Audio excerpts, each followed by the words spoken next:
Namaskar and a very warm welcome to all of you to this very special event of India's G20 presidency. On behalf of the Ministry of New and Renewable Energy, the Ministry of Mines, the Ministry of Power of the Government of India, I am privileged to welcome you to today's side event of the Energy Transition Working Group on diversifying renewables and critical mineral supply chains to advance the energy transition. We are very happy to see a full house here today. I will request guests at the back to please take their seats so we may begin with the program. I'm Shubha Raha. I head new initiatives at the Council on Energy, Environment and Water. We're a New Delhi-based policy research think tank, and today I'll be your host and take you through the program. We are very proud to partner with the Ministry of New and Renewable Energy, the Ministry of Power, and the Ministry of Mines for the G20 presidency. I also welcome the delegation from the Asian Development Bank who have supported this event as well. We have Mr. Kenichi Yokohama, we'll have you on stage soon, and also thanks to my colleagues Mr. Pradeep Tharakar and Mr. Samrat Roy, who's also here today.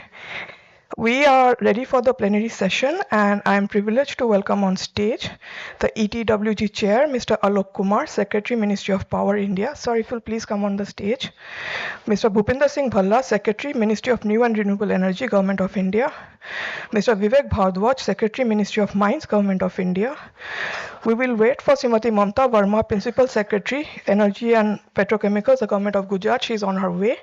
In the meantime, Mr. Kenichi Yokohama, Director General of the South Asia Regional Department of the Asian Development Bank, and Dr. Arunabha Ghosh, Chief Executive Officer of the Council on Energy, Environment and Water. We will now begin with the lighting of the ceremonial lamp to inaugurate today's session. Gentlemen, if you'll please come to the lamp.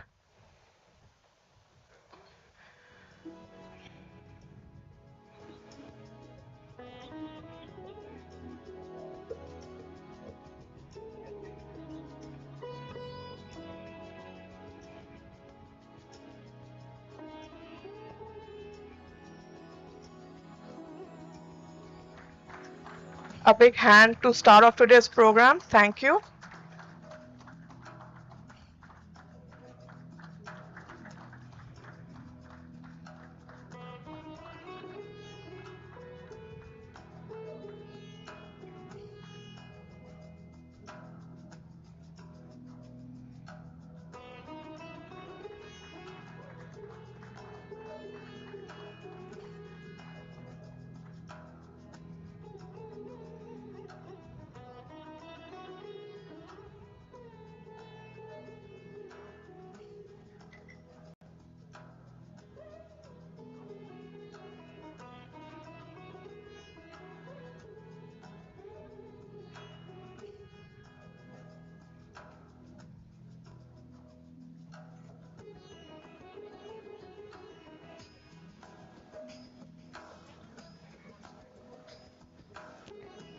Thank you, dignitaries.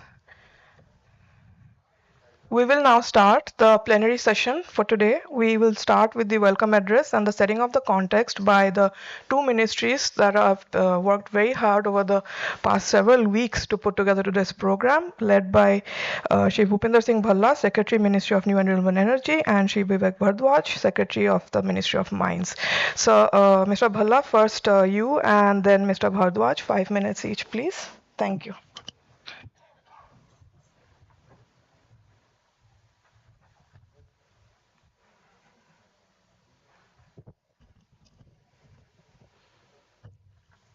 Good afternoon, everyone. All senior colleagues and delegates and speakers on the dais, distinguished audience, the delegates from G20 countries, ladies and gentlemen. A very good afternoon to you all. I welcome you to this important discussion on diversifying renewables and critical mineral supply chains to advance energy transition. It is indeed a pleasure to see that this theme has garnered attention and interest globally. Apart from us gathering you all together in this room, which we are very happy that it's all packed, that means the interest that you are showing in this on this theme. Energy transition is the key pathway to addressing climate impacts and achieving SDGs. The window of action to ensure a healthy and prosperous future for our people is narrowing with each passing day. Countries, therefore, are making efforts to raise their clean energy deployments and targets. Many emerging and developing nations are going far and beyond in this regard and have demonstrated functional energy transition pathways. However, for several of them, energy demand is rising rapidly, and their fiscal bandwidth is stretched as they strike a balance between greening their energy mix and maintaining the affordability of energy supplies for large proportions of their population. Globally, the progress towards SDGs is also slower than expected. A series of economic disruptions have exposed the world to risks that are slowing down the pace of global clean energy transition and raised concerns around energy security. It has been realized that deep reliance on only a few technology suppliers and component manufacturers lead to energy security and affordability concerns and put the energy transition goals to risk. The enormous social, economic, and environmental benefits that renewables offer, free and locally available fuel in the form of sun and wind, reduced reliance on fossil fuel imports, sustainable livelihood opportunities, cleaner air, and reduced water use will not be possible without significant collective effort for diversification and resilience of supply chains. Today's event will deliberate on collective actions that will create avenues for increased international cooperation, including improved access to adequate financial resources for key RE technologies. For emerging technologies such as green hydrogen, we must identify avenues of cooperation to make sure that global policies and rules must lead to advances in technology and innovation. But at the same time, equitable access to supply chains that support accelerated decarbonization of key economic sectors. We hope and expect the deliberations today will help identify a set of collective changes that will put the world on the path of a rapid scaling up of renewable energy while ensuring energy security, affordability, and better quality of life to our people. We look forward to productive discussions today, and I hope to answer any queries that you may have on this important subject during the course of the discussion. Thank you and all the best. Thank you, Shri Bhalla. And we will have some questions for you during the panel one. Now I request Shri Bhardwaj for his opening remarks.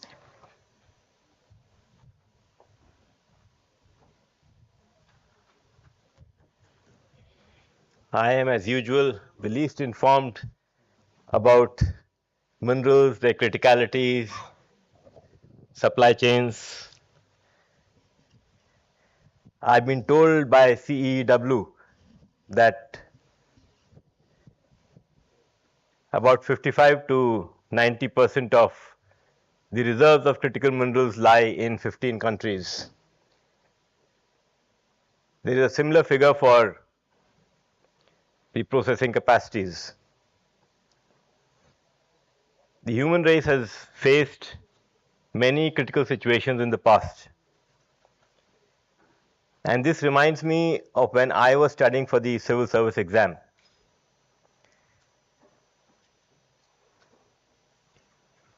Many of you would remember in 1985, a hole was discovered over the Antarctic. That hole was called the ozone hole. And the world discovered that if this was not addressed, we would have millions of cases of skin cancer, cataract, and many crops would die. That was the time when the world got together, and in 1987, the Montreal Protocol was signed. It is one of those rare treaties which were endorsed by all the countries of the world.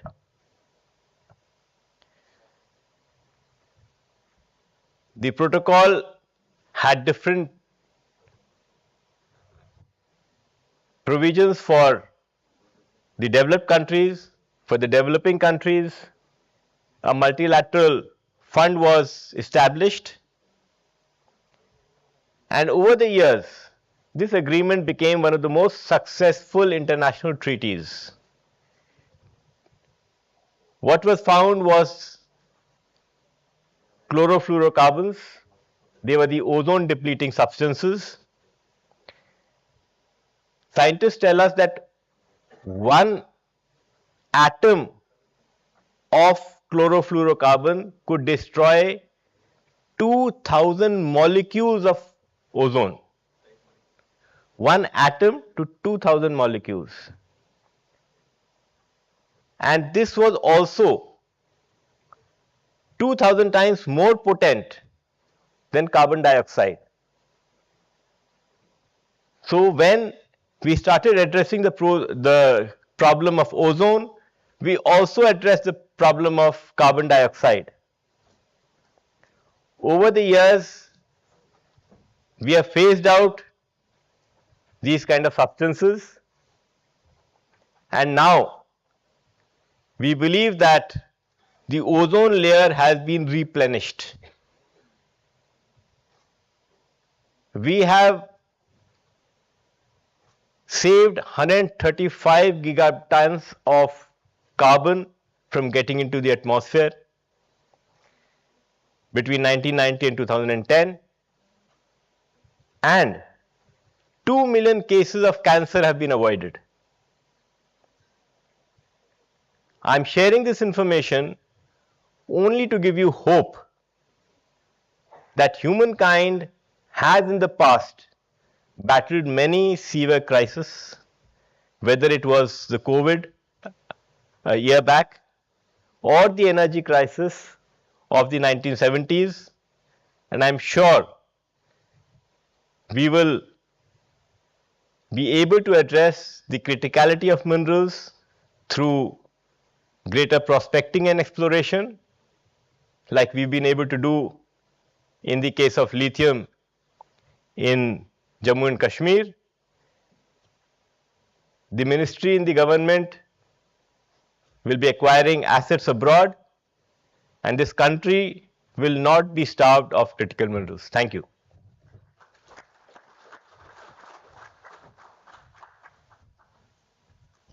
Thank you, Shri Bhardwaj, for that positive note to start our event. I'm also very happy to welcome Srimati Mamta Verma. Thank you, ma'am, for joining us. We were waiting for you, and we're happy that she's here for the next very special segment that we have for you. With the Ministry of New and Renewable Energy, the Council on Environment, Energy and Water, we have made a video on the citizen-centric energy transition that India has been undertaking for the past several years, for which India has been designated the United Nations Global Champion for Energy Transition. This citizen-centric energy transition has now been embedded in with the values of Mission Life, Lifestyles for Environment, which is India's global call to shift the world from the paradigm of mindless consumption to mindful utilization. This video called the India Story has been, will share with you the several national missions and the international initiatives that India has been taken to further the energy transition, and I'm pleased to be sharing this with you at this platform. If you're ready.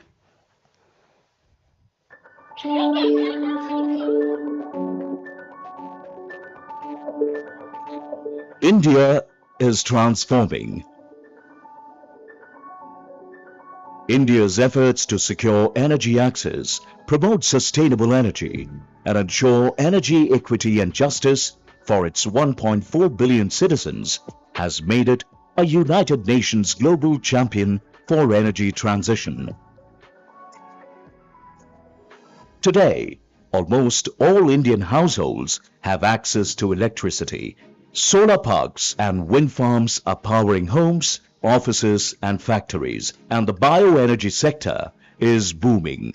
India has already achieved its Paris Agreement commitment of 40% non-fossil fuel power capacity by 2030 and has enhanced its ambition.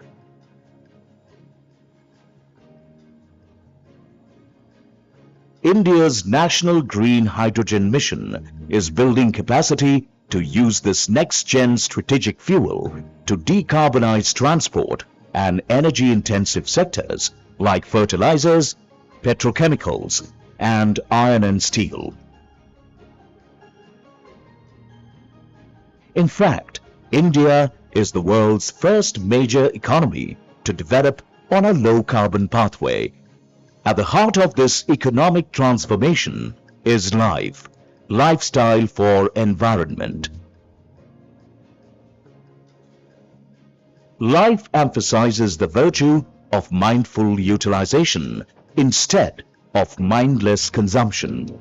Life's tenets to nudge behaviors, enable markets, and influence policies are defining India's clean energy transition.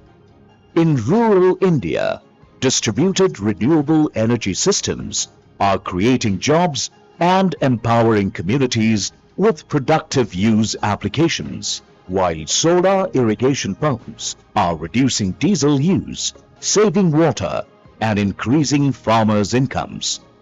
Exponentially expanding urban India is adopting smart solutions like climate-resilient infrastructure, green buildings, efficient cooling, and circular economies that conserve and reuse resources.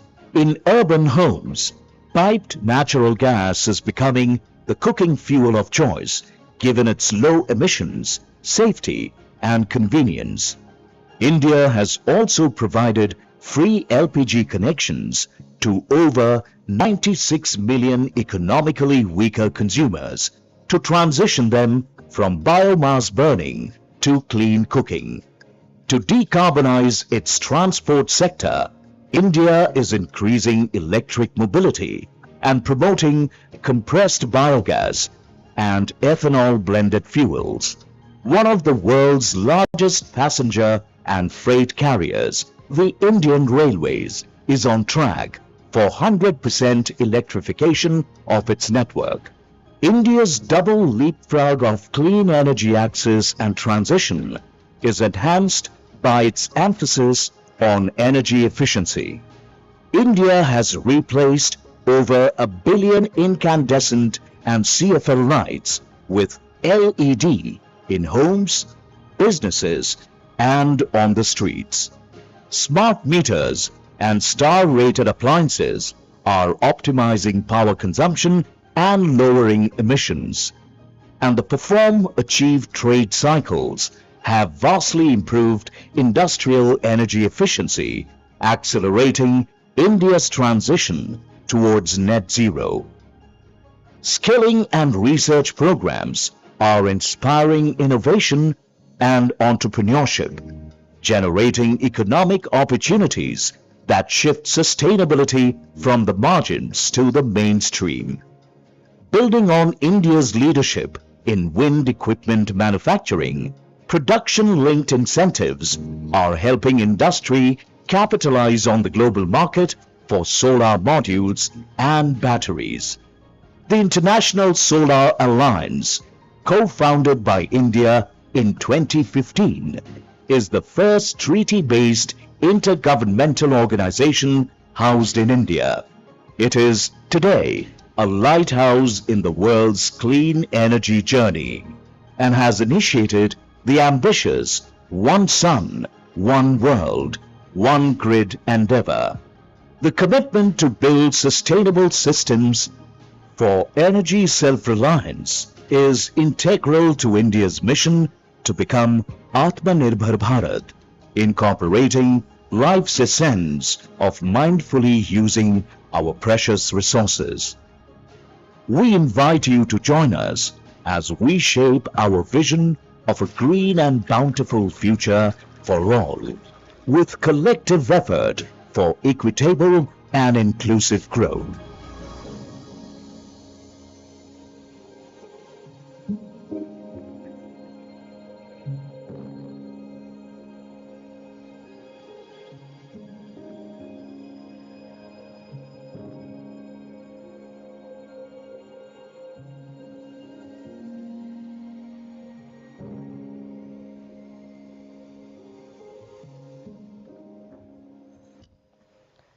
Thank you. We now have the privilege to hear from our special guest today, Ms. Mamta Verma, Principal Secretary, Energy and Petrochemicals, Government of Gujarat, and Mr. Kenichi Yokoyama, Director General, South Asia Regional Development Bank, Regional Department, Asian Development Bank. We'll have Ms. Verma first address us, followed by Mr. Yokoyama.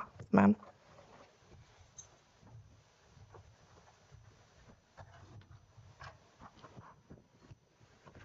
Thank you. This is my privilege to have come here.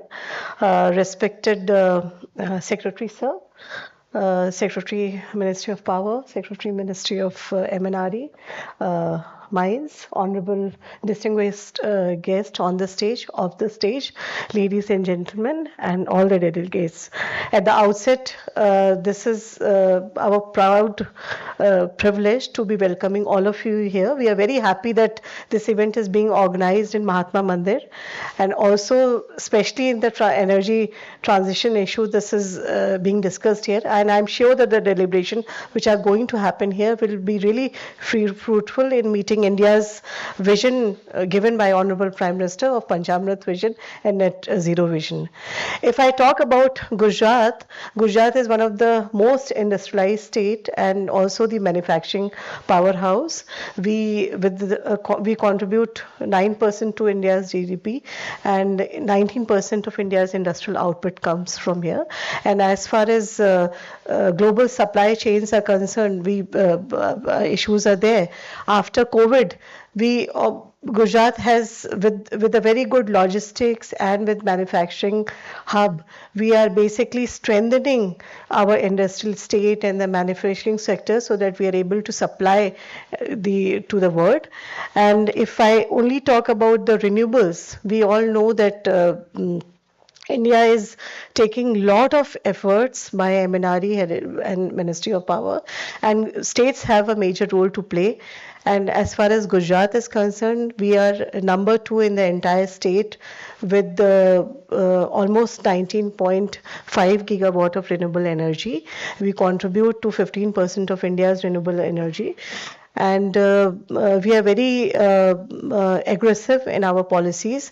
In fact, when Honorable Prime Minister was here as CM, our first solar policy was launched in 2009, and today also we have many policies starting from solar. We have wind, we have hybrid policy also, we have waste to energy policy also, and we are now coming out with the integrated RE policy.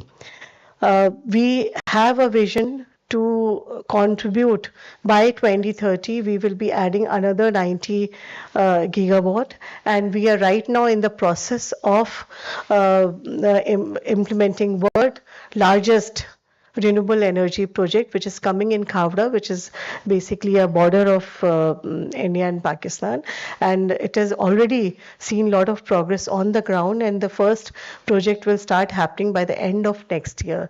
So with a very huge ambitions and with a very clear framework of policies and guidelines, we are poised to contribute to the renewable energy vision of Government of India, and at the same time see to it that the value chains and the supply chains are also strengthened in the state only, so that the logistic issues and the costs are also reduced. We already have about more than 4 or 5 major global companies are present in Gujarat, right, starting from Vestas to Suzlon, and other companies are there, and we have a huge manufacturing base of solar modules also. Some of the issues which we feel that it is very important for the global supply chain is that how do we develop good framework for rare metals and materials. We also need to have a very robust R&D mechanism, and we need to have good framework so that we are able to strengthen these things. At the same time, we need to have good industrial estates and parks so that more and more manufacturing can come up. We are also right now working on offshore wind project, and I'm very happy to say that we will be one of the first state in the country to have offshore wind. We have already given commitment to have 2 gigawatt of offshore wind and MNRE is working with on the modalities and on the scheme. So we will be one of the first state to have that capacity also. That will also give boost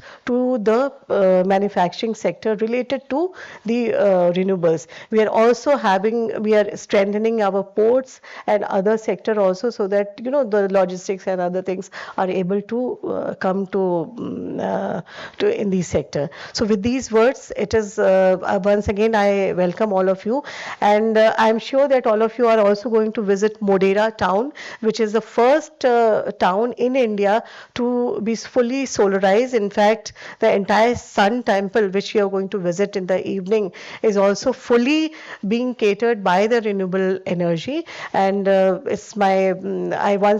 invite all of you to join there also. And at the same time, I'm sure that the deliberation which you are going to be doing here, it will go in a long run, and it will also help Gujarat to achieve its target of having more and more RE in our basket, and at the same time to meet the carbon emission norms also and the energy transition norms also. Thank you.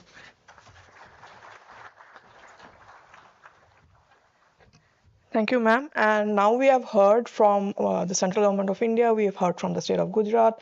I would now like to request our international special guest, Mr. Yokoyama, to come and share his perspective on how the world is viewing India's G20 presidency and the energy transition.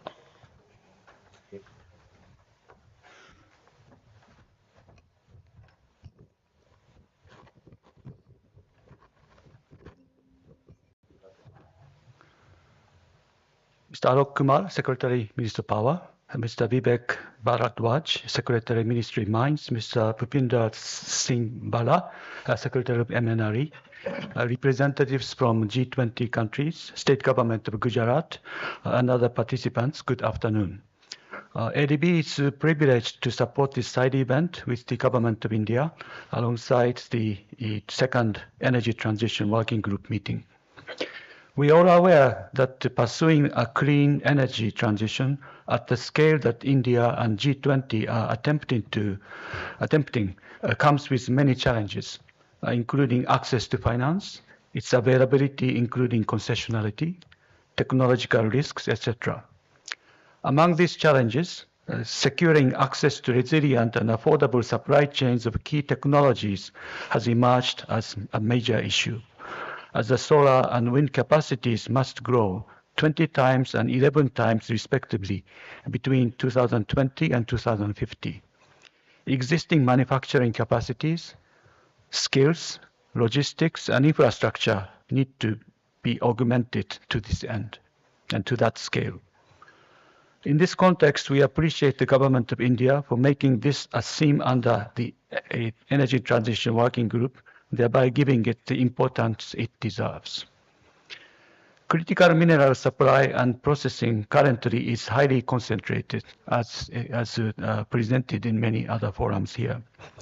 The level of concentration can leave the supply chain vulnerable to natural disasters, global pandemics, conflicts, political embargoes, etc., posing several risks for the energy transition process, namely by causing shortage of volumes, high price volatility, long lead times for alternative procurement, and possible quality deterioration.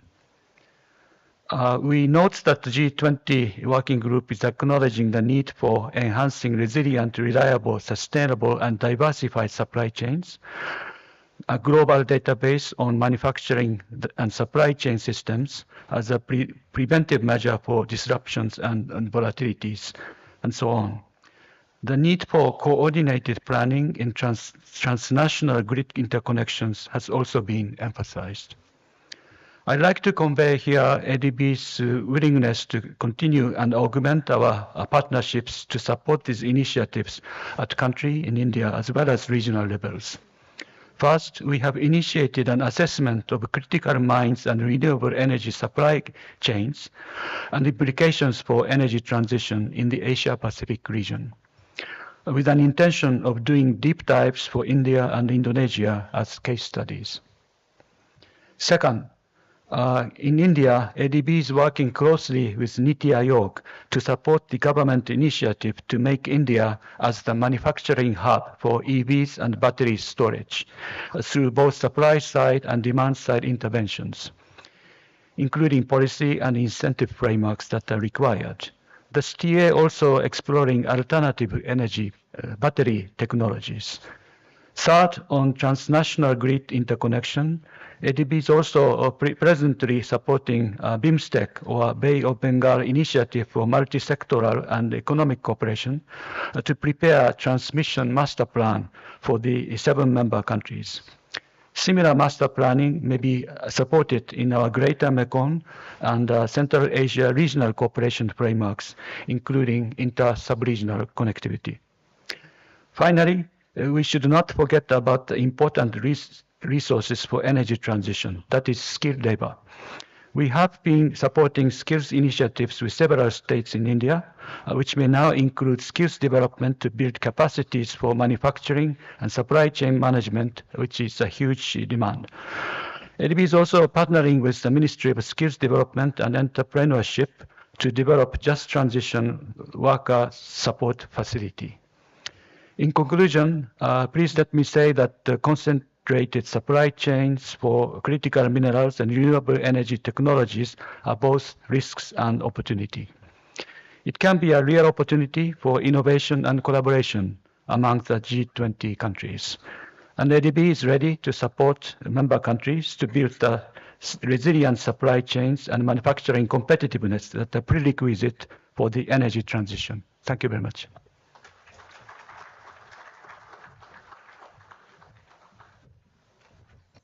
Thank you, Mr. Yokoyama. Now we will hear from a very special individual who has led India's championship of the Energy Transitions Working Group, Shri Alok Kumar, Secretary, Ministry of Power. We are very, very happy to have you with us, sir.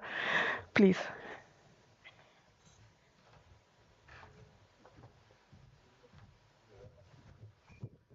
Good afternoon. My colleague secretaries from Government of India, Shri Bhupendra Bhallaji and Shri Vivek Bhardwaj, Mr. Arun Ghosh from CEW, Mamta Vermaji and our colleague, senior colleague from ADB, dear friends. Let me first express my gratitude that to MNRE and Ministry of Mines to having organized this side event on with the G20 ETWG second meeting. With the assistance of ADB and CEW. It's one of the important priority area for India's presidency in G20 Energy Transitions Working Group. If I can share a brief perspective, what is the emerging consensus in the working group in the last 2 meetings? There is a general consensus that renewables will have a very important role in achieving the goals of the energy transition and net zero by several countries.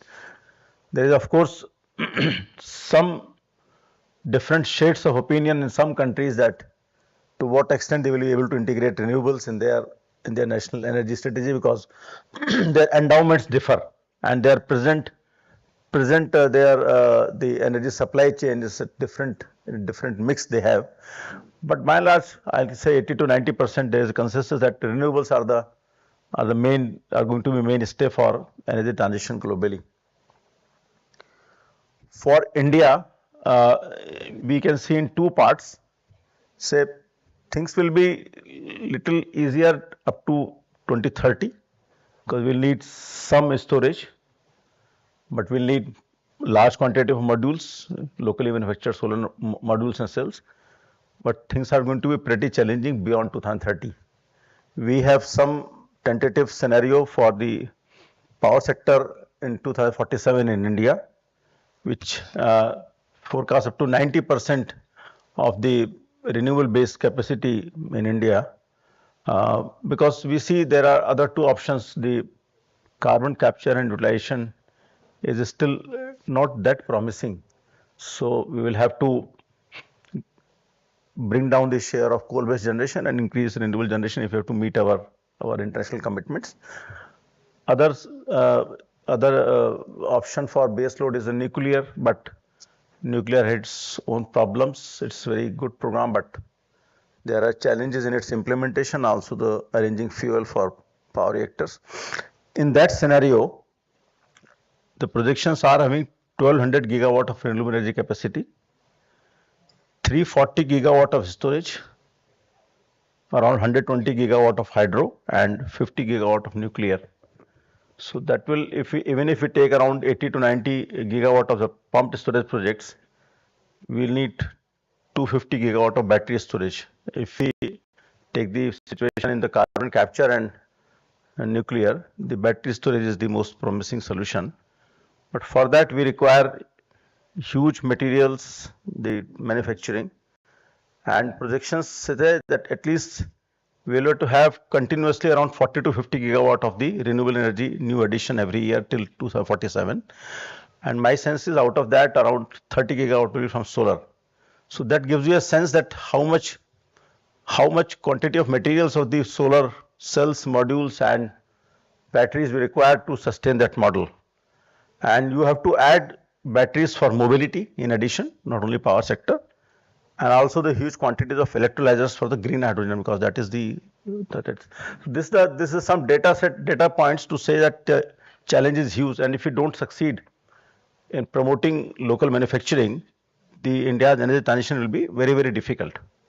There is no alternative, and we can't set up these manufacturing capacities in 2-3 years. It takes time to develop ecosystem, having factories here, the tariff calibrations and all. We are talking of diversification. Say, if a large consumer like India, for us diversification means largely local manufacturing, because if we go to the market, I want to diversify from the existing source, where do we go? We'll increase prices for others. So in my view is that diversification of supply chain would involve a very large component of local manufacturing in India. That is also required because energy transitions will also require generating large number of the green jobs, because you can't have an energy transition and import most of the things from outside. That will be politically not acceptable, and it will create a lot of imbalances in our society, our economy. So while we talk of diversification is all right, but local manufacturing is going to be the mainstay for India, and that will also include the critical minerals and processing. I will end by saying that when we talk of local manufacturing and of the present available technologies like lithium-based batteries, electrolyzers, and solar PV modules and all, we must also pay attention to some equally other important steps like pushing R&D for alternative chemistries for batteries. Why should we over depend on lithium? Doing R&D for reducing our material intensity. We can do it with much lesser material, so the criticality of that supply chain will come down. We are increasing the efficiency of our modules, because if we increase the efficiency of modules, we will require that much less modules, less cells and all. And lastly, the circular economy is the key. So this is a whole gamut of policies we require in India if we have to succeed in our energy transitions, largely beyond 2030. But we can't sit down till 2030. We have to work from now, from today. Because if we don't work now, we don't incentivize local manufacturing, things will be pretty difficult beyond 2030, and things take time. So it's the right time we wake up and we discuss and we take right steps. Thank you very much. Thank you.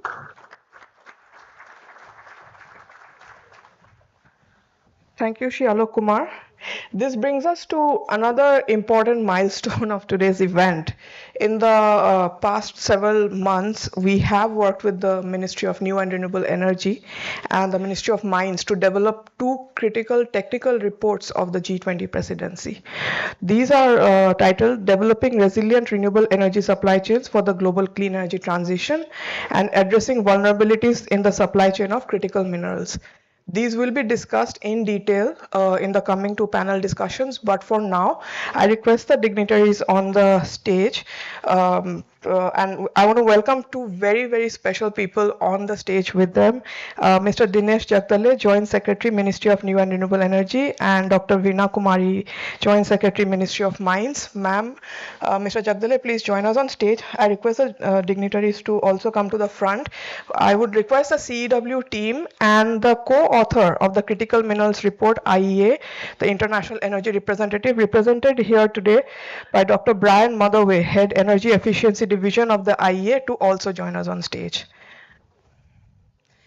For all of you who are attending, we have, these are e-reports. These are available online on multiple websites, all the ministries, as well as the CEW's website. We have printed cards which have the QR codes for the two reports. And you would have some of them on the tables, but a lot of you have come in later. So if you want the QR codes, please reach out to our team and we will have them handed over to you.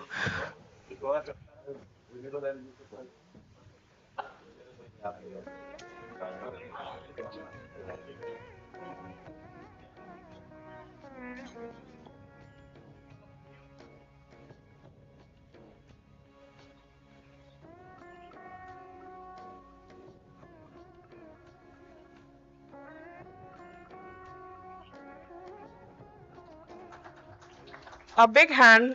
We have a full house. This has been a lot of hard work for the government, for us, for our partners, and a little bit of encouragement would go a long way. And I thank our dignitaries for being with us for the plenary session. I will request Arunabha and Mr. Bhalla to stay on the stage. We are running a little bit short on time because we have a hard stop at 4 where the team is going to Modera to see the Sun Temple, as ma'am said. So we will move on to the first plenary session. I will take 2 minutes to change over the name boards. Let's get the... Yeah. All right. So while we do that, we'll have the panel one is called Securing Renewable Energy Supply Chains. This is a context presentation made by Dr. Arunabha Ghosh, CEO of CEW. Ridhima, if you're ready, can we have the presentation while we do the panel setup? All right, Arunabha.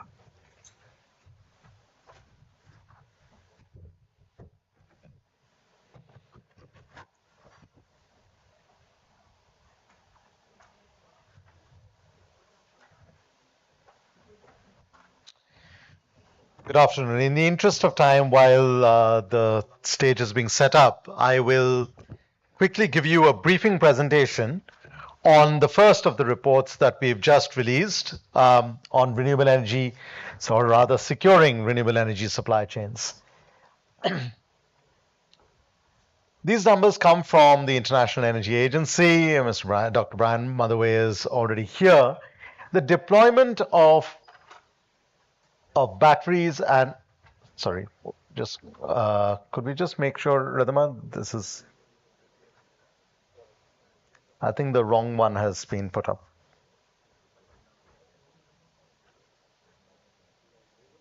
Renewable energy supply chains.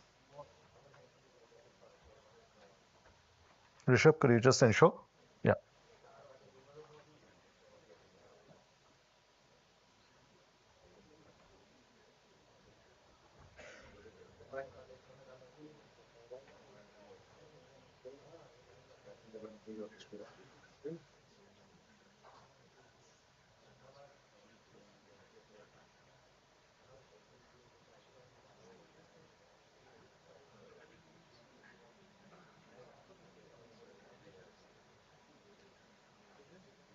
Yes, perfect.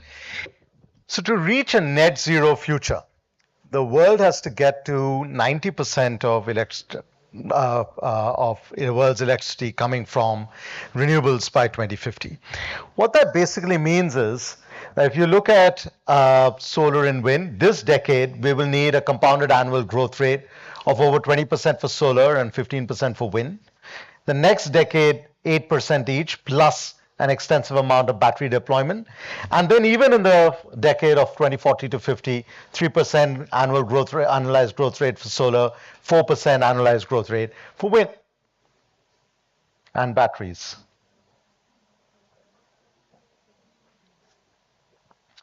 The deployment of batteries and green hydrogen will also have to ramp up significantly. If you look at the battery requirement in the transport sector, from 340 gigawatt hours in 2021, it has to jump to about 10,000 gigawatt hours by 2050. And the same with electrolyzer capacity. In 2021, only about 8 gigawatts of electrolyzers being manufactured. This has to reach to 100 gigawatts of electrolyzers being manufactured by 2030. Now, what happens as a result is that in trying to get to this massive amount of deployment of clean energy technologies, solar, wind, batteries, hydrogen electrolyzers, we see that currently there is a significant market concentration in the manufacturing of these clean energy equipment. If you look at solar, wind, batteries, electrolyzers, our analysis shows that in solar, wind, and batteries, more than 80% concentration in just 3 countries.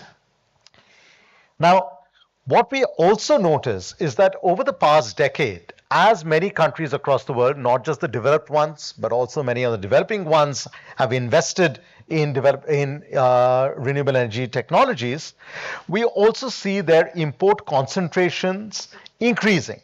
Mainly that while the world is increasing the number of countries that are deploying renewable energy capacity, the number of countries that rely on concentrated sources for those products has also jumped up. In solar, it has gone from 38 to 71 over the past decade.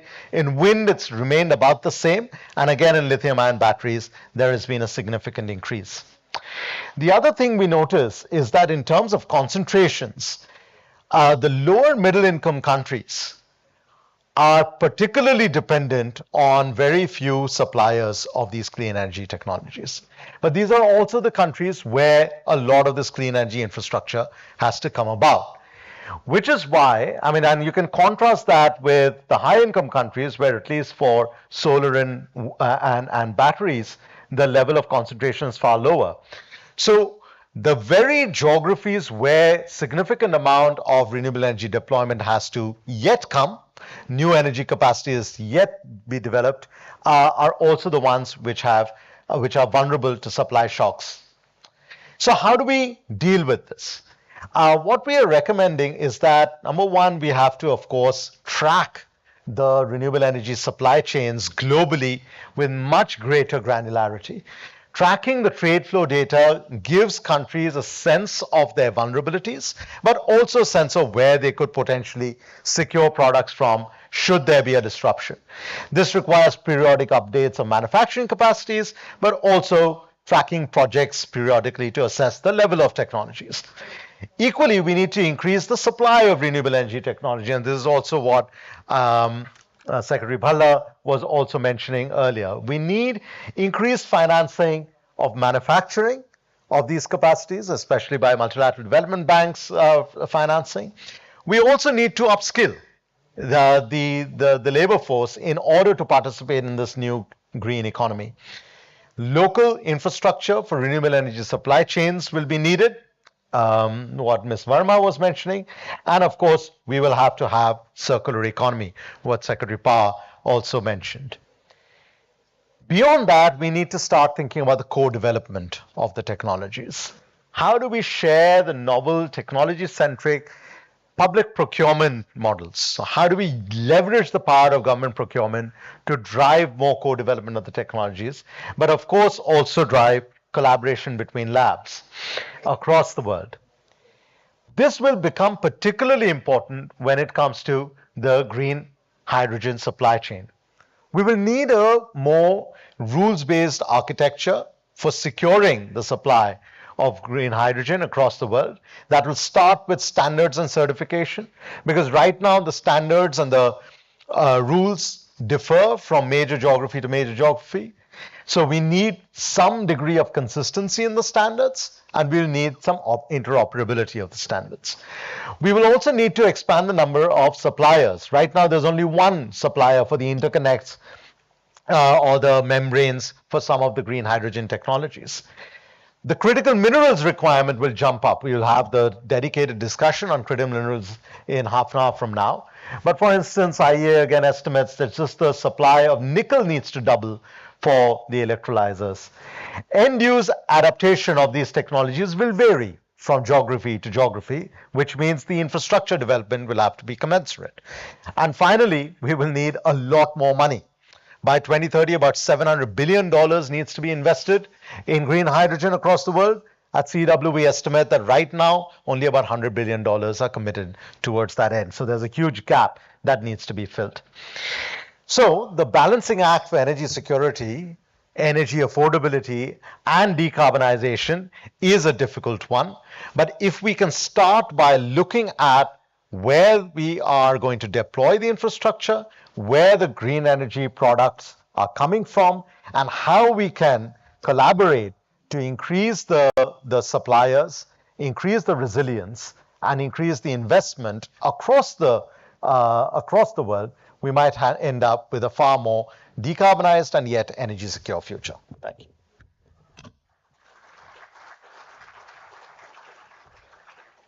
Thank you, Arunabha. We will be sharing copies of this presentation to people who have registered on the site, whose email IDs we have. I now would like to call on stage the panel with Dr. Ajay Mathur, Director General, International Solar Alliance, Dr. Brian Motherway, Head Energy Efficient Division of the International Energy Agency, the IEA, Dr. V. Anbumoi, the Director of Research Strategy and Innovation at the Economic Research Institute of East Asia area. He joins us from Indonesia. Welcome. And we have Dr. Pradeep Tharakan, Director of the Energy Transition Department of the Asian Development Bank. I now call on my colleagues to welcome the guests with a small plant.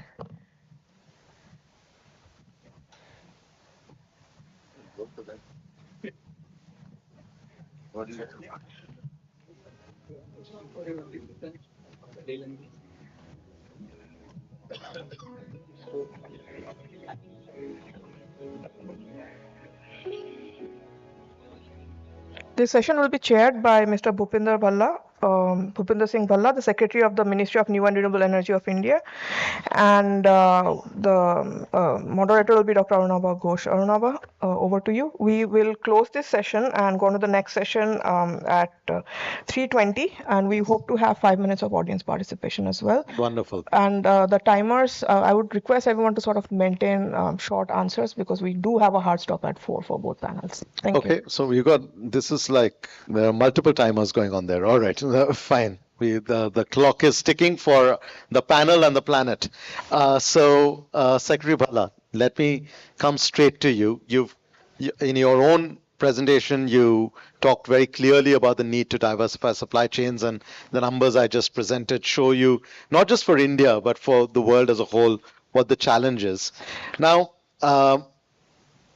India has major plans for renewable energy deployment, 500 gigawatts of non-fossil power by 2030, and we're aiming to achieve net zero by 2070. Many other developing countries are also planning to increase their non-fossil share. So what do you think are the key steps that India is taking or intends to take to strengthen the supply chain for the sustainable consumption, not just within India, but for the global south? Thank you. In India, we, as you mentioned, we have, of course, started a big journey to 500 gigawatt target that we have for 2030. Our solar, installations largely started around 2014, 15 is where the big push came. Earlier, we used to, of course, this program has been there for many years. But I think the push started sometime around 2014-15, and that's where we really started growing. Initially, we had a target of 20 gigawatt, and then it was up to 100 gigawatt, if you recall. Then it was up to 175 gigawatt, and now of course it is 500 gigawatt, and because of that, we were in the race to install. And in fact, in the beginning, we did not pay much. I mean, we did not have a focus on manufacturing. And over the years, we realized that for installations to happen, I think it's also important to have a supply chain which is resilient. And in fact, COVID brought forth this issue much more, forcefully. And not only India, but the world realized that it's very, very important to have a supply chain which is stable, which is resilient, and which is diversified.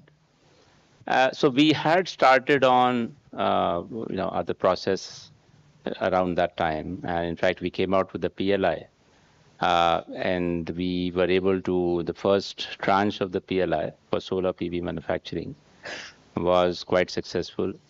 We wanted a fully integrated solar PV manufacturing in the country, right from polysilicon to modules. Of course, a few factories had already come up, manufacturing facilities had come up for manufacturing of solar PV modules, but they were largely assembly of modules with cell imported from outside, and then some cell manufacturing industries came up on their own. I'm not saying that this is something that we prompted, because of the demand being created in India, made some people realize that this is a opportunity available. So some cell manufacturing came up, a larger module manufacturing came up, but I think it was not enough. Then we came out with the PLI, and we thought that it's very important to also have an ecosystem where we start the manufacturing from polysilicon to module. And in the tranche 1, we were able to award it in November, December 21 for 8.7 gigawatts in total, fully integrated capacity, which will, the time we have given is 3 years, and we gave it to 3 companies, and it's on track. And we are quite confident that these facilities will be ready by November, December 24. It will be up and running. Right. But then we realized that 8.7 is not enough. I mean, COVID actually made us realize that maybe we were not being as ambitious and as forward-looking as we could have been. And then we've come out with a bigger PLI, the tranche 2, over 19,000 crore, and we've just awarded. In fact, a few days ago, we just awarded we issued the letter of award to multiple companies on the PLI, on the tranche 2. Now we've awarded about 40 gigawatt, 39.6 gigawatts in total. Right. We have 3 buckets. One is fully integrated. One is which means polysilicon to module. Second is wafer to module. Third is cell to module.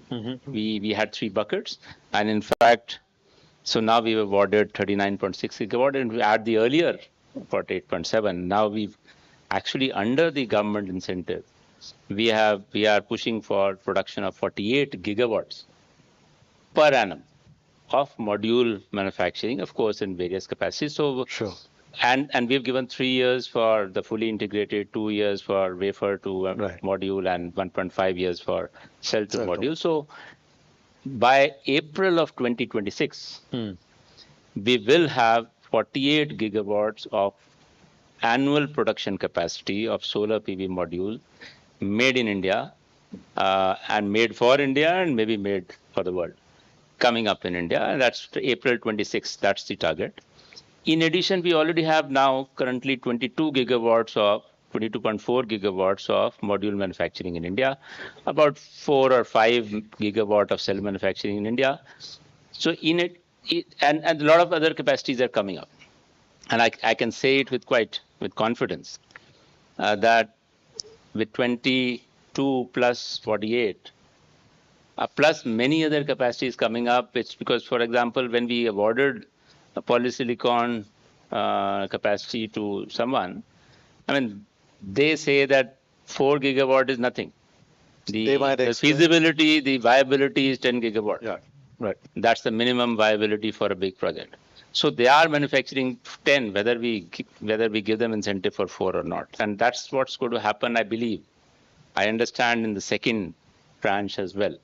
So, I mean, we are now quite hopeful, and I would say I'm personally quite confident that we will be manufacturing about 100 gigawatt capacity of solar PV modules by end of 2026. And I think, as you just mentioned, you mentioned that, in fact, Secretary Power also mentioned in his earlier remarks that to reach energy independence goal of in 2047, we need to ramp up and add 50 gigawatt of solar capacity every year. Installations every year for the next 20 years. And that's what, in fact, current target is 2030. And our target is to add about 50 gigawatt of solar installations from now on. In fact, I must tell you, I mean, you know the numbers. We've never added more than 15 gigawatt of RE capacity in the country till now. 23-24, we are starting on a new journey. We have just announced that we will be starting bids for 50 gigawatt per year. The bidding will be for about 50 gigawatt per year from now onwards. And our target is to reach 2030 target before that, if possible. So we will continue on that part, and with 100 gigawatt of solar PV manufacturing facilities, we are not only going to be manufacturing for us, but also for the world. Okay, so massive increase in the deployment as well as significant increase in the manufacturing. Dr. Mathur, if I may come to you quickly, the example that Secretary Bhalla just gave was like the catalytic role that the PLI scheme could play. 4 gigawatts, but then the manufacturer goes and builds 10 gigawatts. We need similar scale for batteries. So through the lens of the International Solar Alliance, how do you see international cooperation increasing on battery manufacturing and lowering the cost, but also widening the base of manufacturing for it? I think the microphone is right next to you. I think there are two key issues here. The first is what is the kind of model that will work? Clearly, PLI works. PLI works for India. Different countries have different models. The US has used the Inflation Reduction Act and the tax credits through which they are supporting battery manufacturing, amongst other things. But there will be a variety of incentives that are provided according to the fiscal history of the country. But I think the second issue is, what should these aim at? One of the things that we have seen is that we need to be chemistry agnostic. Lithium ion is where we are today. There are all kinds of critical mineral issues. Now, once you have issues regarding minerals availability, the first thing that happens is that more exploration occurs. Recently, we found more lithium reserves in Jammu and Kashmir. The second thing that we are seeing is that the amount of lithium used in batteries is declining. And the third thing that is happening is that non-lithium based batteries are coming into the market. All of these will continue to occur, and that's why we need to be chemistry agnostic as far as the future is concerned. So what should we be aiming at? The key issue that I think we should be aiming at is the conversion efficiencies, the times for which the charge can be held. Because right now, batteries are clearly the most effective storage for diurnal applications. But what about seasonal applications? In India, when you look at the summers, the peak is somewhere in the vicinity of about 200 gigawatts. But in the October-November period, it can be approximately 140, 150 gigawatts. 150 gigawatts it was last year. This is a massive variation, a 25% variation. What is it that will help us through this? Maybe 25%, 12% plus and 12% minus. Will batteries be able to do it? Well, we need to investigate chemistry. So consequently, the key issue is how you design the PLI that it it incentivizes both the conversion efficiency on the one side, and it incentivizes the time of storage on the other. It's not a full answer to your question, Ranaba, but these are things that are still evolving. No, but I think the point about technology neutrality is absolutely central, so that it gives the market incentive, but does not trap us into an existing technology at the cost of disruptive ones. Dr. Brian Motherway, if I could turn to you, a lot of what you've heard so far, including from my presentation, is the supply side story. But one way to mitigate the supply side constraints is to reduce demand. So where does energy efficiency fit in? I mean, I know Dr. Mathur is smiling because he straddled both the worlds, but let me turn to you. Where does energy efficiency come in terms of dampening down demand, but also, bringing the energy transition closer to people, the way they engage with these new technologies? Thank you, Arnava, and Dr. Mathur is smiling because he and I often talk about this. And first, thank you for inviting me, and thank you for allowing us to collaborate on this excellent work. And I do just need to say, Secretary Bala, it's really impressive what India is doing. The numbers are really impressive. I come from a country where the entire electricity system is less than 10 gigawatts. So when I hear the numbers and the speed with which India is progressing here, it's really fantastic. And as you rightly say, the opportunities for job creation, for resilience, for making people's lives better is really central here, because to your question, Arnava, we need to never forget that clean energy transitions are for people and about people. They're about making people's lives better. They're about creating good jobs, bringing access to affordable energy to people, mitigating the ravages of climate change and other environmental impacts. So we need to keep that focus. And when we do, we make choices that favor local communities, that favor affordable energy, that favor job creation. And of course, energy efficiency is always central to that, because the more efficient you are, the less you need to spend on the supply side, the less you need to spend on infrastructure, the less vulnerable you are to price shocks or disruptions of imports and things like that. And also it's the excuse the pun, but it's the coal face for how people experience energy and how they experience clean energy transitions, because they don't tend to, most people don't know what a gigawatt is, they don't know much about where the copper comes from in their wires, but they really feel whether they're cool in their homes, whether their transport system is affordable, whether they can live a decent life in an affordable and environmentally benign way. So we really need to keep people's experience in mind. And if we don't, first of all, we're doing the wrong thing. We're focused on the wrong thing. But secondly, we simply won't succeed, because a lot of change is coming. A lot of new policies are coming. A lot of impacts on people's lives are coming in clean energy transitions. And if people don't embrace that positively, if they don't understand why it's happening, and if they don't feel the benefits, well, then they're simply going to reject it. So if we have any chance of delivering our goals at the pace and scale required, we very much need to keep people at the center.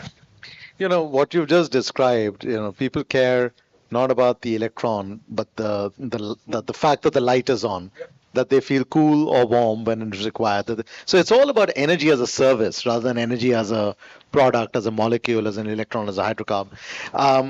But then if we have to get to that scale, if I may turn to you, Dr. Anmamudi, how do we get government and the private sector to come together, to collaborate with that people-centric mode in mind, but do it faster? The point is, if we, what Secretary Bharadwaj said in his opening remarks, we have had this 30-year period of dealing with the ozone layer. But we've got now less than 30 years to deal with a much bigger crisis. The question is, how do we innovate faster but together? It is a complex question, but you need to look into this, how these technologies are evolving, and any technology that is, your graph shows that is you have a portfolio of technologies, and these technologies need to come to the market and come to the people. But there are three inconvenient truths. And all these technologies need to escape from the death valley. Mm-hmm. And then it is inevitable.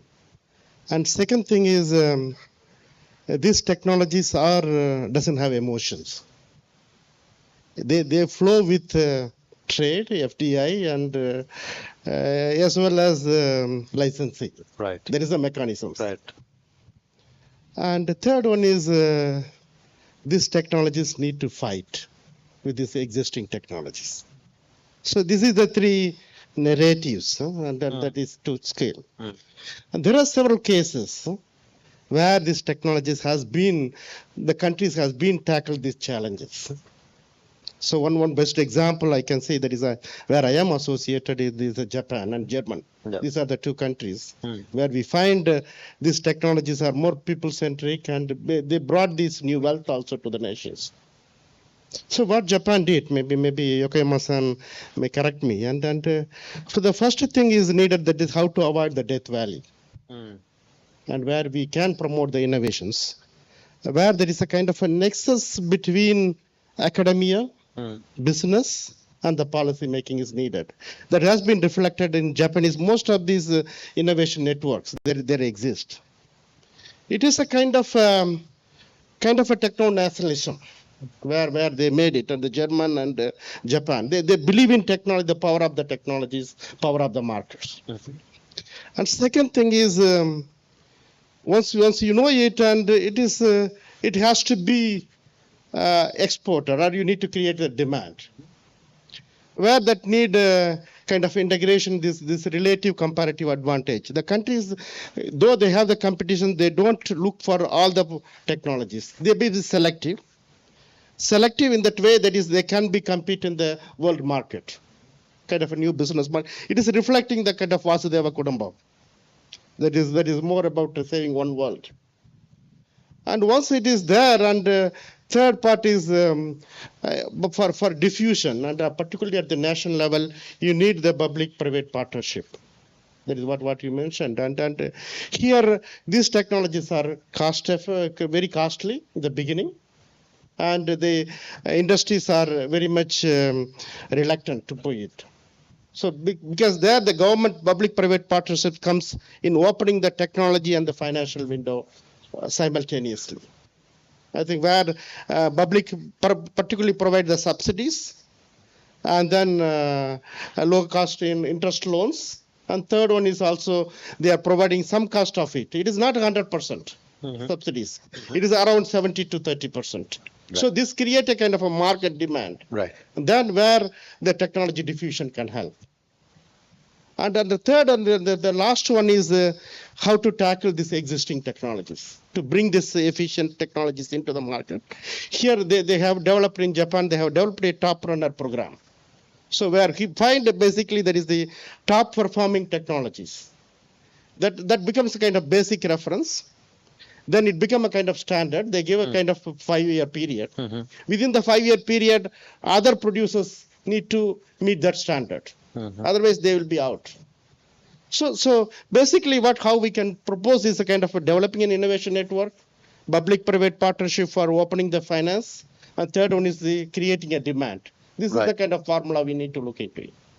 That's a very clear step-by-step approach towards what Dr. Mathur was saying earlier about the technology neutrality, and yet, raising the efficiency, and Dr. Mathur is also saying raising the efficiency parameters, etc. But then, if you have to follow this formula, Dr. Dharakan, if I could come to you, someone's got to still pay for setting up the supply side capacity to meet this growing demand. We can see that both on the deployment side of renewables, but as well as on the manufacturing side of renewables, emerging economies are not getting as much money as they would like. And this is not just grants, this is hard investment. So how can hard investment get unlocked, and what's the role of MDBs in that? Thanks. No, that's a really that's the most pertinent question, I think. I think the IEA has put out some estimates that show that per capita, the emerging economies spend about $400 on clean energy annually. And China is about 200, and the rest of developing economies is about 50. And increasingly, a lot of that is now India, right? So you're seeing practically an energy transition divide actually being created as some countries are going to be left behind in that race. And another kind of statistic that's really stark is that if you look at in the case of India, most of the renewable energy financing has come from commercial banks. It's commercial bank debt. Yeah. It's only last year that the bond market actually became the dominant source of financing. So we really need to start thinking about how can we bring in large institutional investors into these markets. They are completely absent. If you look at sort of the large asset managers globally, they probably are exposed about 5% to renewable energy and a fraction of that in emerging economies. So what do they look for? They look for scale. They look for regulatory certainty, low risk environments. Mm-hmm. They look for aggregation. And they look for clear narratives, especially when it comes to what we call ESG outcomes. So I think creating those sorts of projects, aggregating them into products that can be then marketed would make a big difference. The other thing is concessional money. I mean, we all talk about the need for concessional money, and we're just not seeing enough of that. And now we can keep sort of, looking at the international community, and they will step up as time goes on. But I think we also need to look at the domestic market. Just a quick example, and that's just a thought. I mean, I haven't explored it enough, is that in India, corporates are required to set aside 2% of their profit after tax for CSR. It will be interesting to see how much of that can be mobilized for the clean energy transition. Are they suitable vehicles, suitable instruments that we can use? So that's another sort of quick thought that came to my mind. Thanks. Okay, we have just over 5 minutes left in the panel. And before I come back to our distinguished panelists, let's correct a couple of questions from the floor, if there are any. Yes, sir. Please. I think there should be a microphone racing towards you. But please.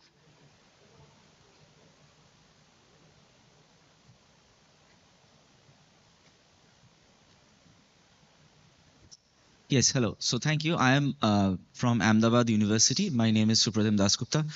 I just had a quick question about the supply chain and like everything that you had said about the materials. And given the installation capacity for REs in India, we don't see it translate to the generation capacity. So still in India, less than 5 to 6% of the total electricity comes from REs. And that has not changed since the last, probably, I would say, 8 to 9 years, because we were at about 4%, then it has gone to about 5%, 6%. But we see a large installation capacities growing exponentially. So when would we see, if we really have to satisfy the Paris Agreement goals, where it says 40% of the generation should come from the REs, not necessarily the installation. Okay. So when should we see that? Thanks. Any other question from the floor? Yes, sir. So as India needs to be acquiring various minerals from other countries. First of all, my name is Tarun Kumar. I'm a PhD student at Center of Gujarat. So my question is regarding, since we need to import many minerals from other countries, and we cannot be fully dependent on a single or few resources only. We need to have buffer stocks, and we need to have alternatives.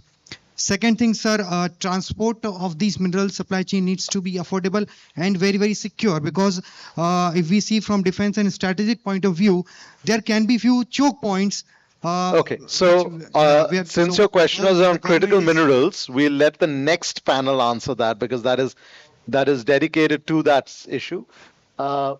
Yes, please go ahead. Hello. We can hear you. Go ahead. Go ahead. Hello everyone. Yeah, this is Antim from New Solar and Technology. So adding to Dr. Sadeep's point, why we are not taking for a mandate for corporates renewable to empower them and limit them with their programs? Okay, fine. All right. Okay. So let's take these two questions. One is, maybe Secretary Bhalla, I'll come to you. What the professor from Ahmedabad University has asked, when will we see a tipping point in the RE generation? Although I should say that right now it's about 9%, and with large hydro it's 21% actually, our non-fossil electricity generation. So it's not 4.5%, 5%. But of course, Secretary Bhalla, let me come to you on that.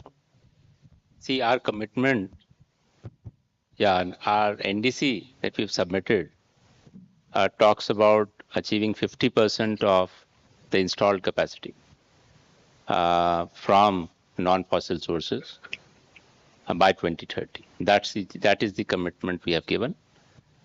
So we know that generation is less. That's also a factor of the CUF. The capacity utilization. The capacity utilization of RE, as you know, is much lower than of other sources, fossil sources, and that has to be kept in mind. I mean, intermittency is there. So therefore, and also, the solar can't, of course, generate all 24 hours. So it can generate 4 to 6 hours to 8 hours, depending on the kind of day that we have. Wind also is intermittent. The wind speed varies significantly. It varies seasonally, apart from day to day, within the day changes or intraday or interday changes. So it's a huge variation. So when we plan for RE, we take that into account when we are signing a PPA, with the power developer, and if signing a PSA with the power distribution company. We know what is the generation from a likely generation from an RE plant, and based on that, that's how the capacity is planned. Often, 99% of the time, I don't think there's any project where in fact the DC capacity is equal to the AC capacity. Normally 30 to 40% overload is built in, just to make sure that at least some extra, or the commitment which is there as per the PSA or PPA is complied with.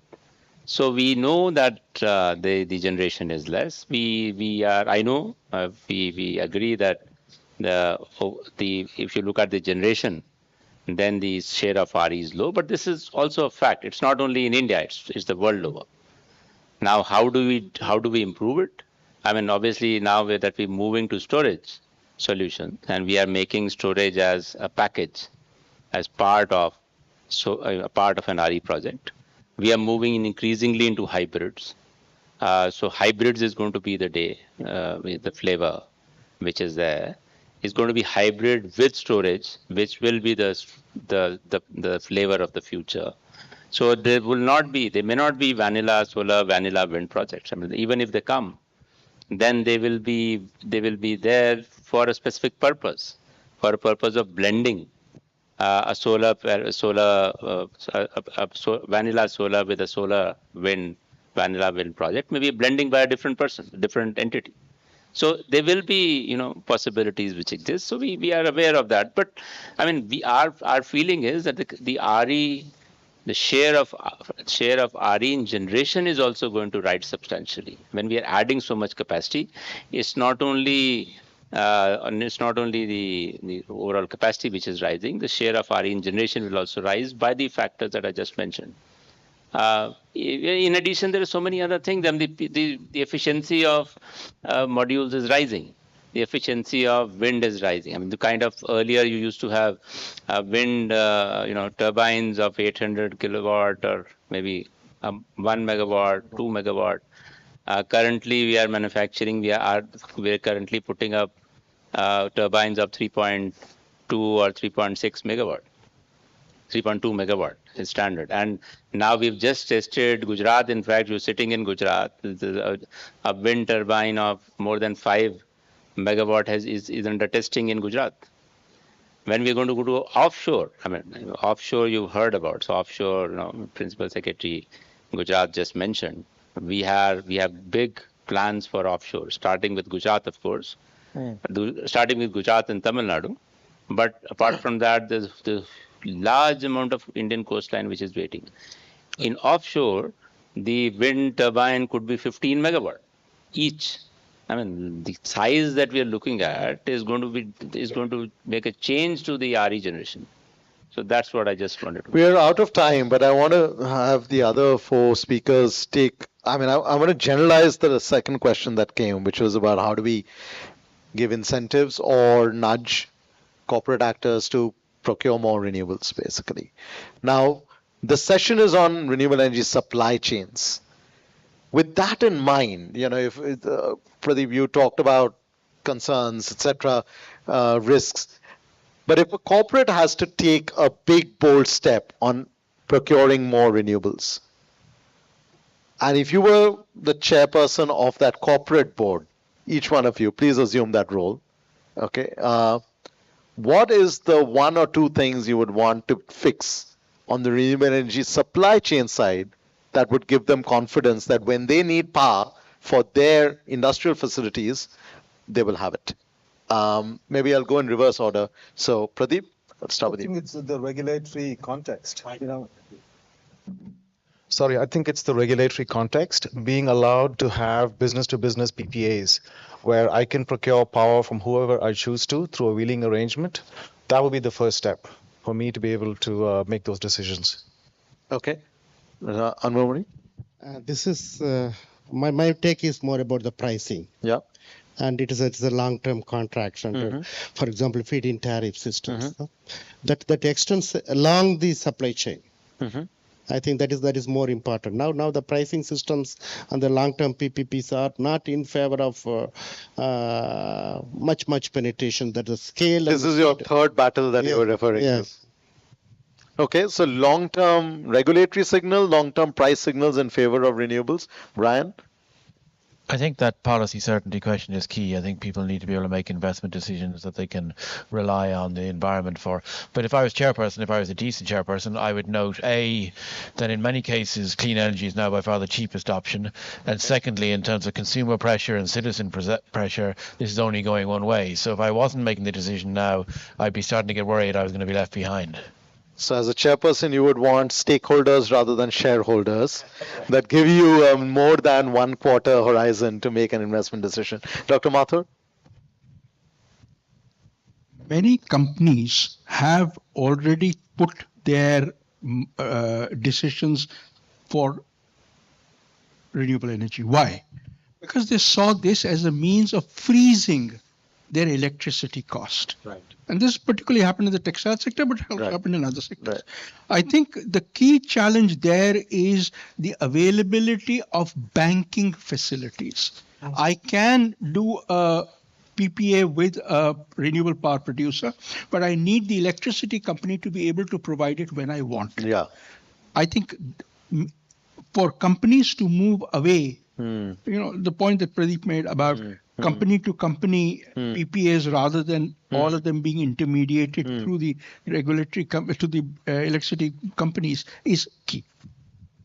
Wonderful. We are absolutely out of time, but in response to this exciting formulae of demand generation from corporate side, we will need not just renewable energy supply chains growing across the world, starting with India, but we'll also need the critical minerals to feed into those renewable energy supply chains. So wait with bated breath for that conversation that's going to follow in a few seconds. But thank you so much. Please join me in thanking the panel. Thanks. Thank you, Arnaba. We thank Secretary Balla, Dr. Ajay Mathur, Dr. Madhave, Dr. Amumoi, and Dr. Pradeep Tharakan for joining us on this panel. Thank you, gentlemen. We will now transition very quickly to the next panel, which is on strengthening the minerals value chain by increasing the production and infusing circularity. This is for the critical mineral supply chain. I call on stage Mr. Vivek Bhardwaj, Secretary, Ministry of Mines, India. He'll be chairing this session. We also have with us Ms. Gauri Singh, Deputy Director General of IRENA, that's the International Renewable Energy Agency. Mr. Rajesh Gupta, Managing Director of ONGC Videsh Limited. Mr. Rajiv Ranjan Mishra, Co-Chair of the CI National Committee on Power and Managing Director of Apraava Energy Limited, and Mr. Mayank Chaudhary, Unit Head for South Asia, Private Sector Operations of the Asian Development Bank. And with us, making the context presentation, and my colleague, Mr. Rishabh Jain, Senior Program Lead of CEW, who has also led the authorship of the reports.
All right, a little bit of hiccup there because of the shortened time. We have some seats now in the front, so those at the back, if you would like to come in front, please feel free to do so. We also would like to take a moment to welcome our guests with our gift of the plants.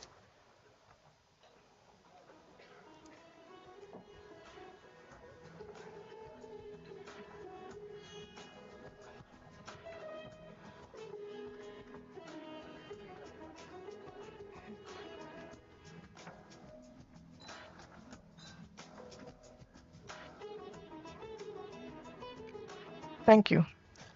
If you're ready, now we'll have the context presentation by Rishabh. Rishabh, your 5 minutes starts now. Good afternoon, everyone, and thank you for joining us in person. And hello to everyone who's joining us virtually. Okay, so we'll move to the next slide. The session is about addressing vulnerabilities in the critical mineral supply chain. And I'll reiterate the point that my colleague Dr. Arunava Ghosh made, that to achieve net zero, either at a country level or at a global level, we need to deploy renewable energy and other low carbon technologies at a very, very fast pace, specifically by 2030 and by 2050. To the next slide. Similarly, we need to also move to electric mobility, which will also require a lot of batteries, and also to green hydrogen, which will require electrolyzers to be manufactured. Next slide. Okay, I have the clicker. You, of course, must have seen this in school or in college. This is the periodic table, and it has all the elements that are listed. A mineral typically has various elements which have their unique characteristics, and the quality of mineral is determined based on the composition of various elements. Some of these minerals, which are geographically concentrated or limited in supply, have very important use in low carbon technologies. In simple terms, we call them as critical minerals for low carbon technologies. This table maps some of these minerals with applications in various kinds of technologies which are listed on the left. It is also important to note that 55% of these minerals are housed only in 15 countries. As you can see, for some minerals like cobalt, lithium, manganese, the concentration is very, very high. What is even starker is the concentration where the production of these minerals happen.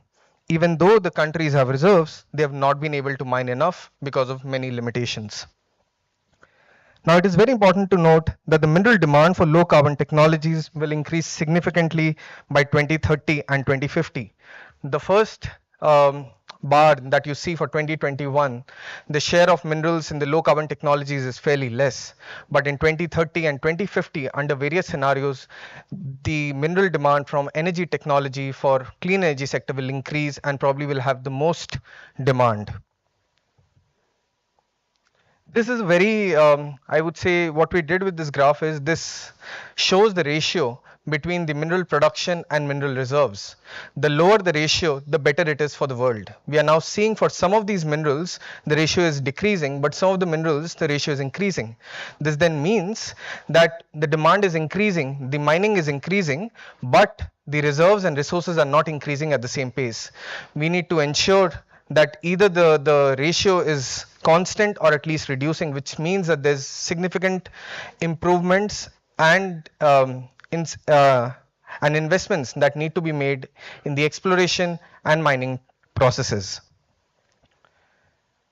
the slide shows that the whole critical mineral value chain is fairly complex and has many different steps that are involved, from exploration to mining to processing and of course circularity. Each of these have take their own set of time, and depending on where you are in the world and which country it is. So even if you find the resource now, it may only take up to 5 to 7 or even 10 15 years before you can actually mine these resources. However, while we of course try to increase the supply, what we also need to do is focus on how can we reduce demand. We have to reduce the material intensity, focus on innovations that require less mineral or even no mineral. We can also look for technologies that are still in the lab phase and need to be scaled up. Finally, as a global community, because this is a very important G20 forum, we need to do two things collaboratively. One is, how do we increase supply? To increase supply, we need to always try to understand that where are the challenges, and for that we need data. Without data, there's no way that we can say that okay, tomorrow, day after tomorrow, many years later, we'll face a problem. And hence it's important that we institutionalize the tracking of the critical mineral value chain by countries coming together to on a periodic basis. Similarly, we need to translate the models of exploration, mining, technological developments to geographies that do not necessarily have those technologies but maybe have the minerals itself. And third, we can look forward or maybe plan on mineral stockpiles, but in a collaborative manner. Finally, how do we decrease demand? We have of course come out with life principles on mindful consumption.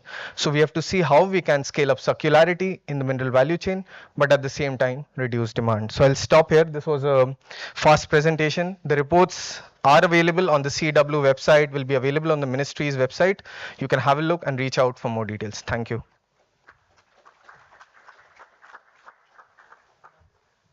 Thank you, Rishabh. And now I think you have the floor. You have 5 experts in the hot seats.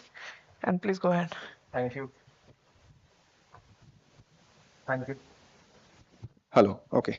Thank you. Sir, I'll start with you, Mr. Bharadwaj. And all of us are aware of the recent find in Jammu Kashmir of the lithium. Even before that, I think there was much interest in critical minerals globally. As a country where we are seeing that the deployments, of course, will increase exponentially in 2030 and, of course, net zero by 2070, what do you think will be India's role in solving some of the domestic problems, but also the problems of the global south? Unlike other challenges that we have, I think what the focus can be and how can we make it our problem instead of my problem? I think because the resources are concentrated and also the technology is concentrated. So looking forward to you.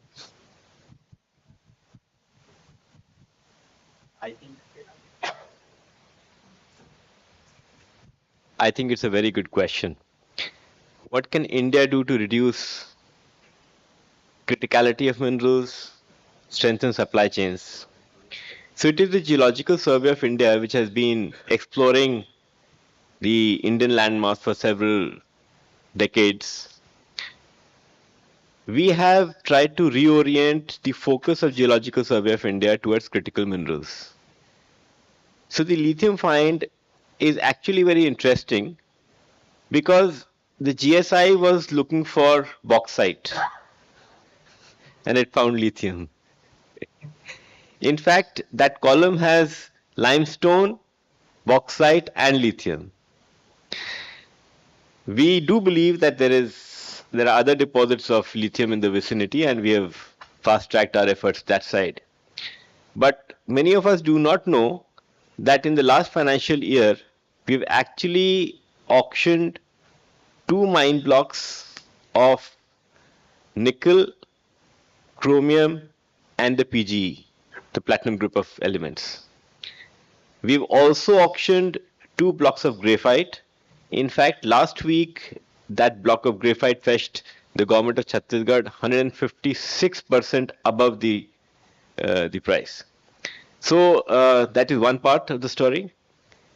The other is that in the legal framework, many of these minerals which we now recognize as critical minerals are in a particular subset which is under the jurisdiction of the Department of Atomic Energy.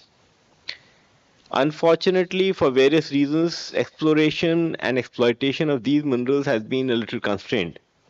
We are in the process of opening up these minerals to exploration by other agencies and also their extraction and processing. The third element of India's role in strengthening the supply chains is, of course, in circularity. We have a long tradition of not use and throw, but utilize and use. In fact, I was thinking of my grandmother today in the morning when we thought of this particular session. My grandmother used to get up at about 4:30 in the morning in Delhi, go and get milk in those glass bottles. Those glass bottles had very interesting covers, seals. Those seals were then used for washing the tough stains on the utensils. I remember her using those pumpkin seeds, the melon seeds, so nothing was thrown away. That is something which we can revive and give to the world. Thank you.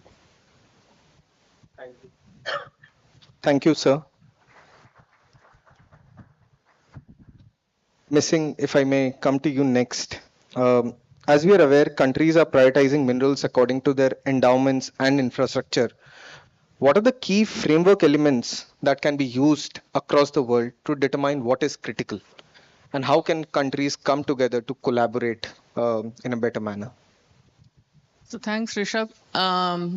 Excellent presentation, gave us a lot of insights.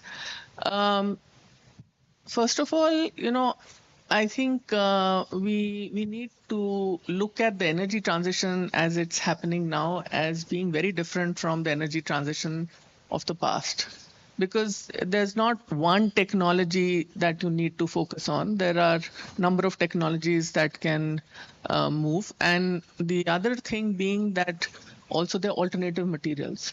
So while you're right, there is now increasing focus on critical materials, and it's obvious why it is, because we're looking at scaling up electrification. I mean, we just heard from Secretary Bhalla how India is looking at scaling up, but when you look at it globally, then it becomes even larger. And I mean, if I could just throw some numbers at the audience just to get them to look at the scale, you're looking at wind, both offshore and onshore, scaling up by about 10x. You're looking at solar scaling up about 30x of what we have now to 2050. And EVs that we have currently about 7 million, scaling up almost 250 times to about 1.7 billion. So it's also the volumes that we are looking at, which makes us very mindful of what kind of materials will go in. But I mean, from the work that we've done at IRENA, we believe that while in the short run and in the medium run, the critical materials, however they might be defined, might be a challenge, because you have to be looking at increasing and ramping up the supply, looking also to make sure that you don't compromise on the ESG, and you also involve the local communities. But we really don't think that these materials will be a showstopper for energy transition in the long run.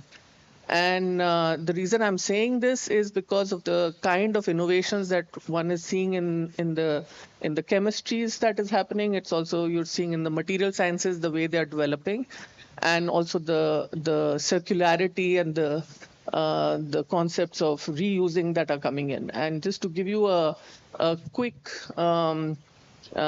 sense of, and I mean, let me just use the example of the EV batteries. So while lithium ion is going to dominate, but you're also seeing sodium iron coming up, manufacturing is getting scaled up and ramped up. And there are other chemistries also coming in terms of the cathode and the anode. So graphite will play a prominent role, but there are others that are coming in. And also, because we don't have so much of a feedstock of batteries, recycling will actually happen more from the process scrap. And that's something that we need to keep in mind as we move ahead and look at how the regulations and all can encourage this. Thank you. I'll come to Mr. Gupta now. So resource and reserve developments are not easy, specifically when countries are trying to develop these in foreign lands. Do you think there is a need for common legal and permitting standards and framework when we are looking to reserve development and production? And what are you learning specifically for the hydrocarbon industry? A very good afternoon. Thank you for having me here. I believe I am the odd man out. I am from the oil and gas industry. So we are the polluters, but we make the world go round. So currently, and we are very conscious that this has to come to an end very quickly. So transitions take time. Transitions have taken 70 years for coal to oil and gas, and still oil and gas is just about 30%. So the task in front of us is huge. To give a number, every day 60 million people or 6 crore people go to the retail outlets for petrol, diesel or CNG. So these retail outlets spread across 55,000 locations across India have to cater to the population.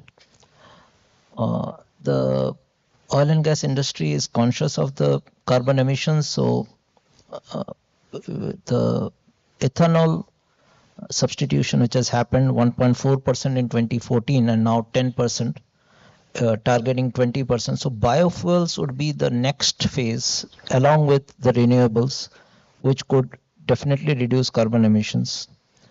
The other learning is that all over the world, we have always felt from oil and gas that the time for easy oil and gas is over. So it will be tough oil and gas. There will be only to a few countries. But sorry, with new technology, newer provinces are coming up. We have Guyana, which is huge. We have Namibia, which has now big discoveries. So I do believe that if technology is harnessed in the right manner, if the policy interventions are there, if the support, regulatory support is there, the present critical deposits, critical mineral deposits would definitely be increased in India, across the world, and the number of countries which hold them will also increase. However, what is required now in this volatile world, as we loosely use the term VUCA very frequently, is that we need to collaborate and have partnerships. We need to have shorter business cycles. We need to have a monetization model in front of us. And yes, renewable today may not be the cheapest, but it is the only way forward. Give you one more statistics. The assets of oil and gas industry, 28 trillion in the books of oil and gas companies. If you have to maintain 1.5 degree to 2 degree climate change, then 22 trillion of this will have to be written off. So renewables means that what we are looking at, it has to be able to counter oil and gas in that big a manner. So it could be CCUS. It has to be, I believe, a gamut of everything. Biofuels, renewables, CCUS, our pattern of consumption also has to change.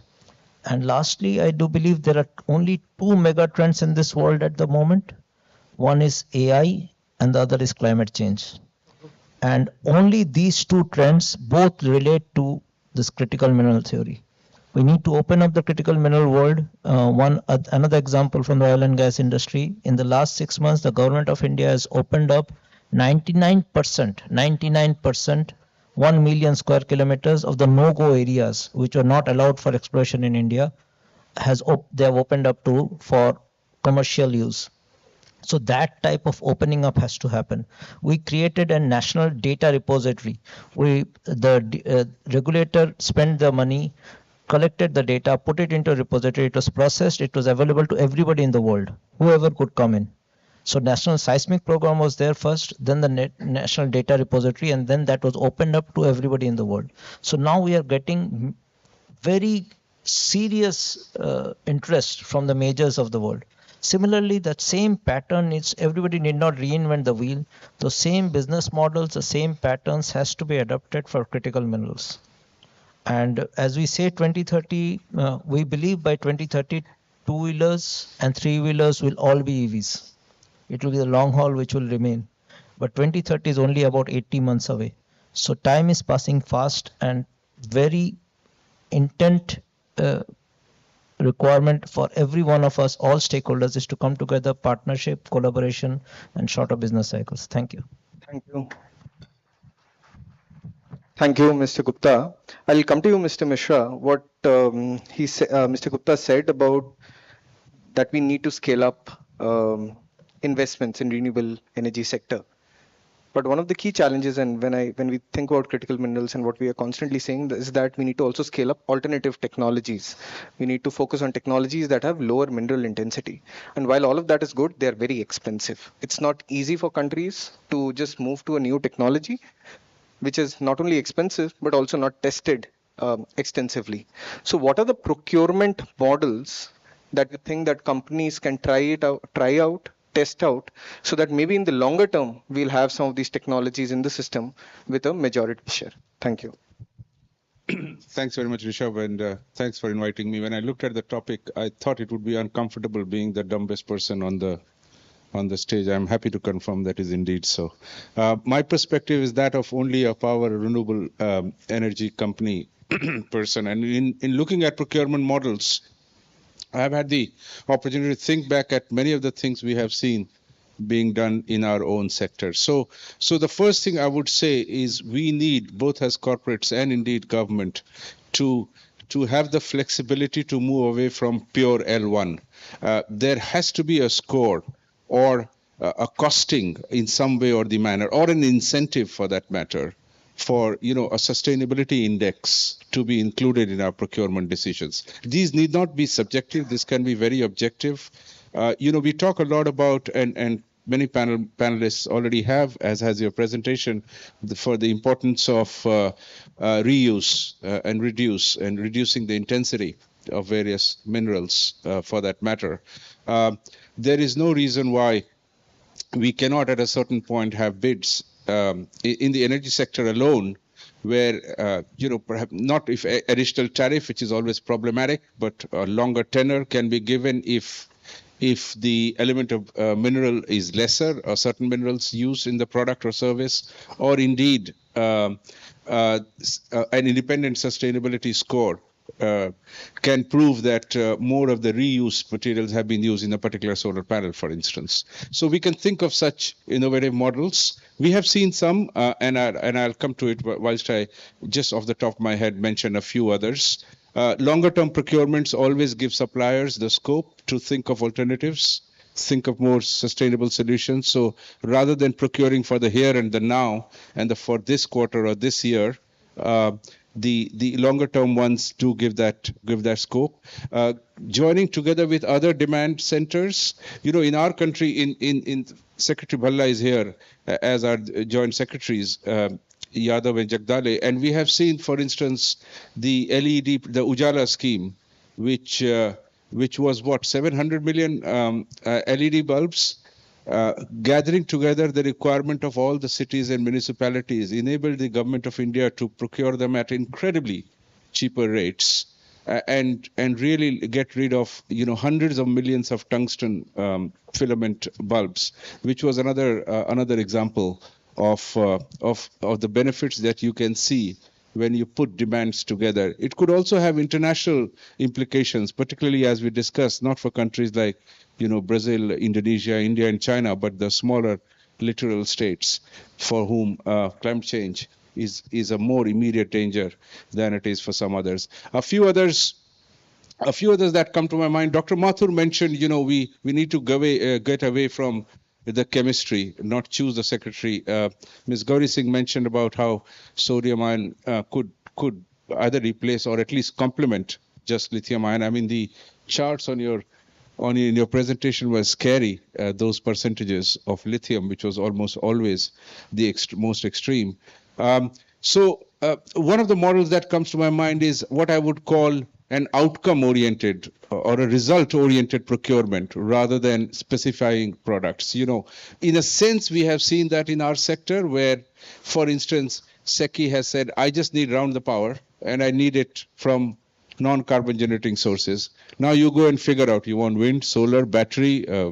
Now that is just in the power sector, but we can certainly have, and those kind of things then get the thinkers and the innovators to bring in newer products and services. Where I would be bold enough to suggest to Dr. Mathur that one change needs to be made is in many of these newer ones, sometimes the government has to start or the procurers have to start with one, you know, just some specific demand to sort of get the innovation and get the supply chain working in that. So that's where the government may have a role. But these are the various models that I feel we can try, and indeed many of which have shown results, at least in the power renewable energy sector in the country. Thank you. Coming to you, Mr. Chaudhary, one of the things that we are constantly seeing is that there are significant lead times if we have to develop the critical mineral value chain, from exploration to mining to processing, training of individuals, and even recycling. But all these steps also require a lot of financial resources. And how and what do you think is the role of financial institutions like yours to ensure that some of these steps are accelerated, at least the time that goes into do some of these paperwork, due diligence can be shortened, and what are the common standards and frameworks that can be implemented? Thank you. Yeah, time is the most critical. I think that's the most important question. If we look at the 2050 timeline, which everybody's been talking about, only 27 years, that's like a very short time frame for a project in the extractive industry. And we may talk about technological innovations or recycling, but given the aggressive timelines we have on climate change, we have to work with existing technologies in the medium term, which means that you have these 4, 5, 6 critical minerals which everybody needs to focus on and get those projects going. The problem is that because they are very concentrated, not just the resource, but the expertise to extract it, the technical expertise to extract it, process is also very concentrated.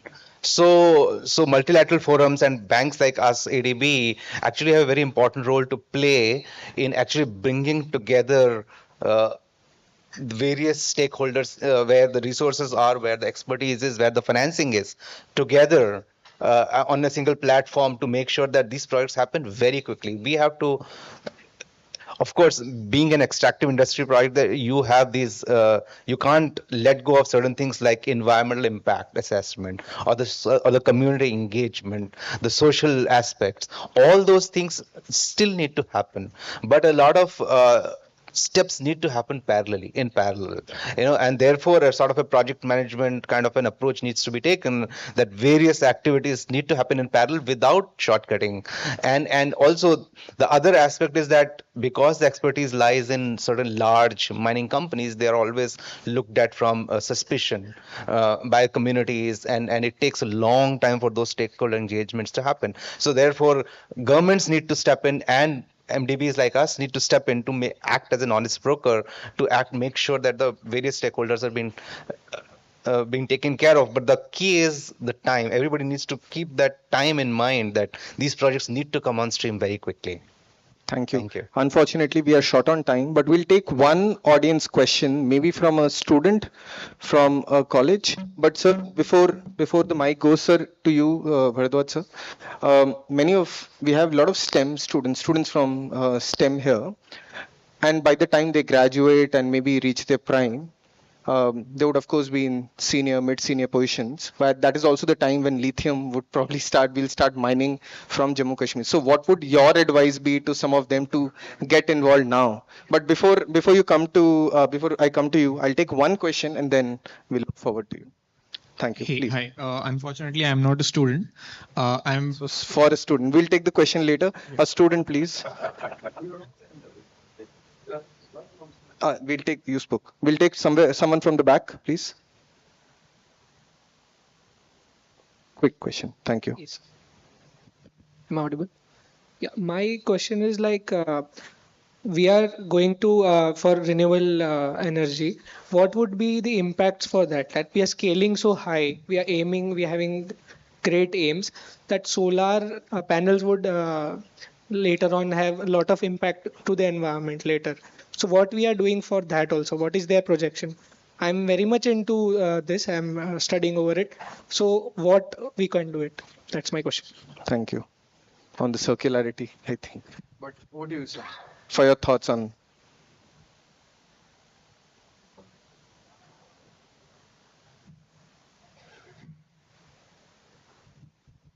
I'll put it like this.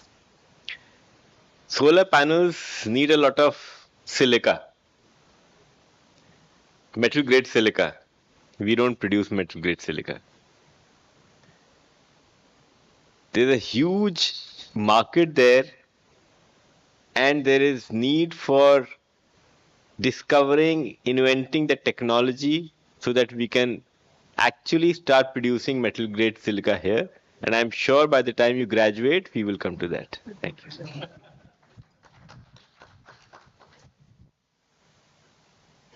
Any other thoughts, sir? For the STEM graduates on what you would want to say, how can probably they, or what they should do now to be maybe involved in the critical mineral value chain? Thank you. So one thing which we need to understand is that our entire lifestyle is about critical minerals. The mobile phones that you hold so dear to your heart are made of critical minerals. The headphones with which you listen to music is made of critical minerals. So critical minerals are the foundation of our future lives. Therefore, it is important to develop those skill sets which will help us, one, in exploration, two, in processing, and three, in finding new uses of these minerals and also new technologies. So best of luck to all the students here. Thank you. Thank you. Thank you. With this, we close the panel. Thank you, Rishabh. Also, thank you to our chair, Shri Bharadwaj. Group photo very quickly. And Ms. Gauri Singh, Mr. Rajashri Gupta, Mr. Rajiv Ranjan Mishra, and Mr. Mayank Chaudhary. Thank you for joining us today. We have a very quick recap from our two joint secretaries who have been leading this initiative for the past several weeks. I'm very, very happy to call on stage Mr. Dinesh D. Dardule, Joint Secretary, Ministry of New and Renewable Energy, and Dr. Veena Kumari, Joint Secretary, Ministry of Mines. All right.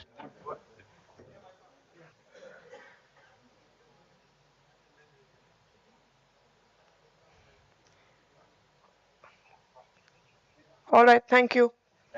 Thank you. Thank you.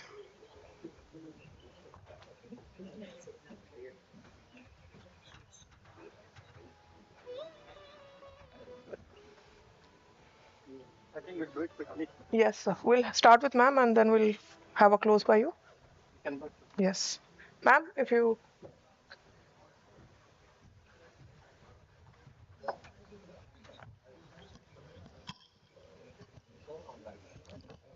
Secretary MNRE, Secretary Ministry of Mines, other senior officers, other delegates, students. Namaskar. So I'd like to give a quick recap on the discussions on the critical minerals. We all agree that energy transition will depend heavily on the critical minerals, and it is crucial to establish a supply chain for this, reliable supply chain for these minerals. For this, there is a need for the countries to regularly identify key minerals and maintain a mineral repository that tracks resources, production reserves, and consumption by various manufacturing sectors. To reduce the demand for critical minerals, it is important to support and collaborate on the development and implementation of technologies that use less of these minerals, reduce the criticality, do not use them at all. Additionally, countries can also work on increasing the recovery of mineral from the used product. Circularity can be increased. And to ensure a stable supply of critical minerals, countries should also be accelerating innovation in exploration, mining, and processing technologies. So in this regard, the Ministry of Mines have taken different steps and also will continue to take many steps. We have already started working on a national strategy for critical and strategic minerals, and we are in the process of finalizing the same. We are building partnership and fostering collaboration with different countries. We'll continue to engage with key stakeholders in India and also outside to build consensus and strategic partnership. For tracking innovation and expanding the knowledge sharing network, we are keeping a continuous tab on the new technological innovation in the mineral value chains. And further, we also would be encouraging academic and industrial cross-country knowledge sharing in the form of academic exchange programs, international conferences, and industry roundtables. We also would be translating successful models for exploration and production to new geographies. We hope this discussion which we had today will ignite further interest in the topic of critical minerals across the world, and also we hope to stay connected and work with all the stakeholders. Thank you.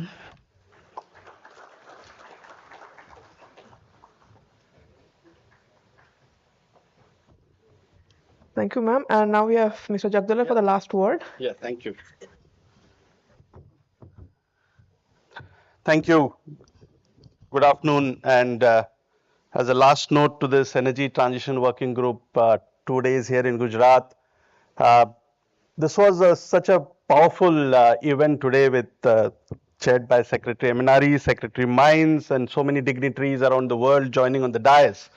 And it's really pleasure to be in this wonderful event amongst you all to even deliberate some of the wonderful work that the CW, ADB, and many others today actually we released 2 reports, and it brought very critical elements of the way forward. Now, what we do is, in spite of all the revolutions that we have seen, we still talk about energy access. We still have to think about energy security and definitely about energy transition. And for all these 3 aspects, every government and every individual, as we all contribute to these all the 3 aspects of energy, we need to ensure that there is a robust supply chain, there is a robust efficient technology, and there is a very mindful usage of all the energy resources that we have. And as far as the renewable energy renewable energy report was concerned on the diversified supply chains, we have recognized, yes, these are the minerals, these are the metals that we need. And I think ma'am Irina DDG mentioned about the gigantic targets that we need to really focus on, and all these require the resources in plenty of them. But what we also need to, as a way forward, I think collectively we'll have to ensure that we have adequate technologies. Secretary Sir mentioned that the walking the talk of Indian government, which we kept about the numbers that we are aiming at. By 2026, 100 gigawatt of solar PV manufacturing of modules will be there, which will not only meet our own requirements, but as a country, I'm sure we will be the leaders also trying to meet the demand that is being created, those who need it in the most, because they are far behind in the energy transition aspect. So that is one aspect. As a way forward, we'll have to ensure all RE technologies, including solar, we talk of wind, we talk of batteries, and we are also looking at other aspects of RE, including the green hydrogen, which would be very prominent fuel and feedstock that would be required for decarbonization. We also need to really keep in mind that there are several other countries. Obviously, we are deliberating on the sidelines of G20, but we do keep, and India as a responsible country in this world, we are mindful that many countries require such kind of revolutionary policies, regulatory regimes that will ensure that the investment is absolutely relied upon. There is a de-risking of investments that are happening. We have taken our stand through the International Solar Alliance, which is now working on the economies wherein even energy access is very critical. So collectively, we'll have to work together on this. This report should really give us that identification of the required supply chains, and collectively it will be form a basis of a collective dialogue on the G20 front, that energy access is critical for us to now, as well as the energy transition that we are keeping. It's a collective effort, and we together, as we call it, one earth, one family. Thank you, ladies and gentlemen. Thank you, Mr. Jagdale.